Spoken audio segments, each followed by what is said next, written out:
ওই সময় আসলে পরিস্থিতিটা একটু ছিল। মানে আমাদের ফোনগুলি দেখা যায় রেকর্ড হতো। তারপরে আমাদের নজরদারি থাকতো। আমরা কে কোথায় যাচ্ছি এটা হইতো।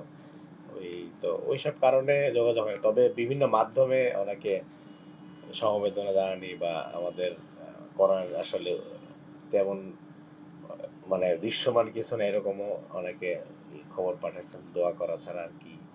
এরকম অনেকে একটু অপারগতা প্রকাশ করছেন আরকি। এটা কারণটা কি ছিল?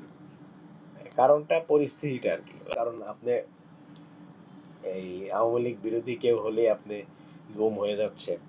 তারপরে বিভিন্ন মামলার আসামি হয়ে যাচ্ছে। দেখা যায় দীর্ঘদিন তাকে যে এখন যে আমার দেশ বা বিভিন্ন পত্রিকায় সিরিজ রিপোর্ট আসতেছে যে ধরে নিয়ে রাখছে, ১ মাস পরে জঙ্গি দেখায় ক্রস ফায়ারে দিয়ে দিছে। তো বিভিন্ন কারণে তো অনেকেই যোগাযোগ করাটা আমার মতে মানে তাদের জন্য কঠিন ছিল। যারা আওয়ামী লীগের তাদেরও এই পরিস্থিতি ছিল?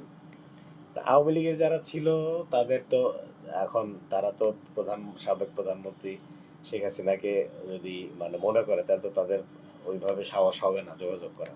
ওনার লিডারশিপটা তো এরকম ছিল আরকি। ওই সময় তো আসলে আমরা শিবিরে যখন দায়িত্ব ছিলাম তখন তো আর আমরা ছিলাম না। তবে আমরা উনার সাথে যারা ছাত্র শিবিরে কাজ করেছেন বা ওনাদের কাছে শুনেছি বলতে তো ওর আব্বা মানে ওই সময় টেলিফোনের যুগ ছিল না, মোবাইলের যুগ ছিল, ইন্টারনেট কিন্তু এমন হয়েছে যে সপ্তাহে হিসাব করে, টাইম করে সবার সাথে কথা বলতেন, যোগাযোগ তার বাসায় চলে যেতেন, খোঁজ নিতেন, যার মান বৃদ্ধি হয়নি তাকে সময় দিতেন এবং বিভিন্ন খেলাধুলা, বিভিন্ন কিছু আয়োজন করে দেখা যায় যে ছাত্র সমাজকে উদ্বুদ্ধ করার জন্য চেষ্টা করতেন। বিভিন্ন কাজভাবে সম্পৃক্ত রাখার চেষ্টা করতেন। আমাদের ওই আমার যে ভাইয়েরা দেশের বাইরে থাকেন, ওনারা ওখানে যার, যার মতো জব করেন, কাজ করেন। আর আমি দেশে একটা যে প্রাইভেট প্রতিষ্ঠানে আছি, অডিট ডিপার্টমেন্টে কাজ করি এখানে। আর হচ্ছে আমাদের বাসা আছে মিরপুরে। ওই বাসা থেকে যা ইনকাম হয় সেটা দিয়েই ভাড়া? ভাড়া থেকে, সেটা দিয়েই আলহামদুলিল্লাহ চলে যায় আরকি। আপনার পরিবারে কারা কারা আছে? বাবা ছাড়া আমরা তো বাবা আমার মা, আমার ৫ ভাই আমরা, ১ বোন। আর হচ্ছে ৫ ভাইয়ের এই ফ্যামিলি এরা আরকি। তারা কি রাজনীতির সাথে জড়িত আছে কোনো দল? না ডিরেক্ট রাজনীতির সাথে কেউ ওইভাবে জড়িত নাই আরকি। আচ্ছা। যেহেতু আপনার বাবার ফাঁসি হয়েছে, আপনার পরিবারের সদস্য আপনি সহ আপনারা কি মনে করেন যে রাজনীতির কারণে অথবা জামাত করার কারণে আমাদের বাবাকে হারিয়েছি, এই বিষয়ে এরকম ভাবনা থেকে অভিমান আসে কিনা, রাগ আসে কিনা? এটা তো ছেলে হিসেবে অভিমান রাগ আসতে পারে। কিন্তু আবার পরিস্থিতির কারণে আমাদেরকে সেটা মানায় নিতে হয়।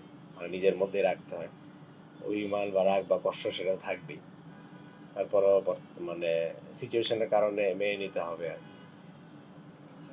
আপনার আম্মা কেমন আছেন? আপনার উম আম্মাকে নিয়ে কিছু বলবেন?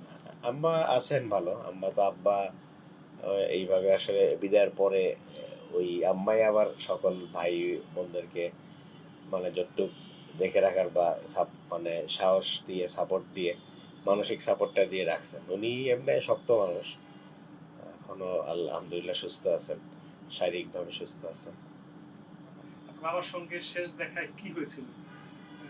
ফাঁসির পূর্ব মুহূর্তে আপনার বাবা কি টেনশনে ছিলেন কিনা বা আপনার ওদেরকে বা কি বলছে? না টেনশনে ছিলেন না। আমরা যাওয়ার পর বলল যে ওই কিছু ছোট আত্মীয়স্বজন গেছিল পিচ্চি। ওদেরকে বলল যে আমার এখানে বেশ কিছু চকলেট রয়ে গেছে এগুলো তোমরা খাও বাচ্চাদের দাও সাথে করে নিয়ে যাও। এখানে থাকলে তো তো আজকের পর তো আমি নাই। দেখা যায় এগুলি নষ্ট হবে। তারপরে কোথায় গিয়ে আছে জিনিসপত্র, বই, অনেক বই উনি পড়তেন।